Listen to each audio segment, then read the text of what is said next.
ওমা, আমার খুব খিদে পেয়েছে, তাড়াতাড়ি ভাত বাড়ো। হ্যাঁ, তুই হাত মুখ ধুয়ে টেবিলে গিয়ে বস, আমি ভাত বাড়ছি। ওমা, জানো আজকে ফোড়নের বাড়িতে মাংস হয়েছে। এই তো, আমিও দেখ তোর জন্য কত কিছু রান্না করেছি। এই মা, শুনেই তো আমার বেশি খিদে পাচ্ছে, তাড়াতাড়ি খেয়ে নি তাহলে।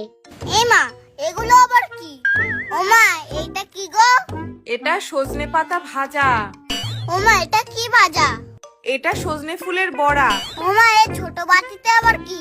এটা হলো সজনের ডাঁটা। ওমা, এই ঝোলটা কিসের? এটা হলো ডাঁটা দিয়ে মাছের ঝোল, খেয়ে দেখ দেখি। এ আবার কি খাবার? সজনের পাতা, সজনের ডাঁটা, সজনের বড়া, পুরো গাছটাকেই তো বসিয়ে দিতে পারতে, ওটা আবার বাকি রেখেছো কেন? এই দেখেই তো আমার খিদে সেরে গেছে। তুমি খাও এগুলো, আমি সব খাবো না। এই সময় এইগুলো খেতে হয় বাবা, এইগুলো খেলে আর অসুখ বিসুখ করবে না। তুই তাড়াতাড়ি খেয়ে নে দেখি।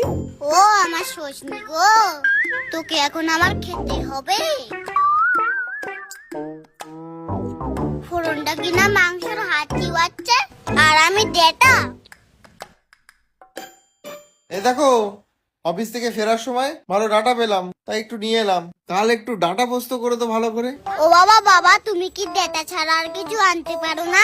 ডাঁটা তো সারা বছর পাওয়া যায় না বাবা, ডাঁটা তো এখনই পাওয়া যায়, তাই এখন একটু ডাঁটা খেতে হয়।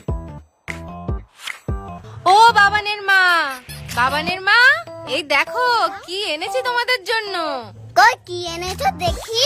এই তো বাবান সোনা, তোমার জন্য আমাদের বাড়ির গাছের কচি সজনের ডাঁটা এনেছি। আবার সেই সজনে? আমি এই বাড়ি ছেড়েই চলে যাব।